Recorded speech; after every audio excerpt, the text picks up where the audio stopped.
السلام عليكم ورحمة الله وبركاته. اليوم إن شاء الله جبت لكم طريقة لذيذة وبنينة الدجاج المذبل. الطريقة تاعنا هذه استعملوها هي خضرة إيطالية. ناخدو صدور الدجاج نقطعوهم، نحطوهم في إناء أو طبق، نحط عليهم شوي ملح، شوي فلفل أكحل أو فلفل أسود، شوي فلفل أحمر بابريكا، شوية ملح. هوني حطيت شوي فرينة ومعها شوي جنزبيل. نقوم بخلطهم، نخليهم تقريبا ساعة يتخمروا في المكونات متاعهم.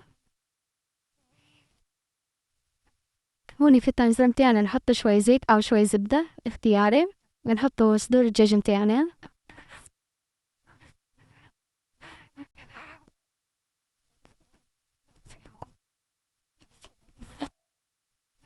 هون بدو يتحمروا.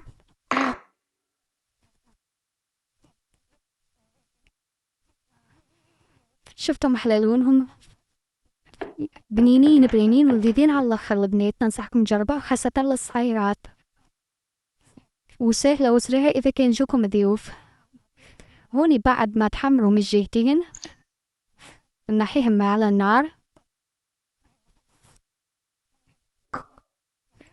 وفي الطبق اللي عملنا عليه الدجاج نحط عليه شوية بصل، شوية ثوم، شوية فلفل أحمر أو فلفل أصفر اختياري.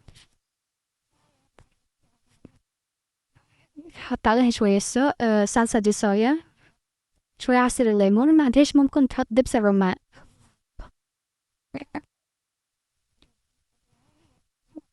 هوني معلقة شاي ذوبتها في شوية ماء.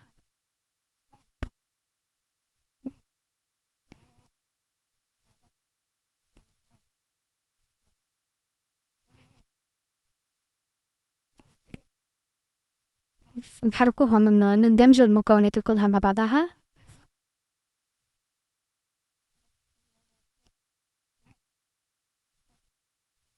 هوني نحط عليها صدور الدجاج متاعنا اللي شويناها من قبل.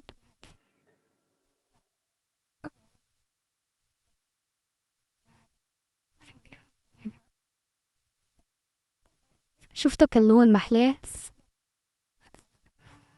هوني نشيلها من على النار ونحطها في طبق التقديم. تاخذ منا 10 دقايق فقط. نتمنى تجربوها، وما تنسونيش في اشتراك وتعليق ولايك.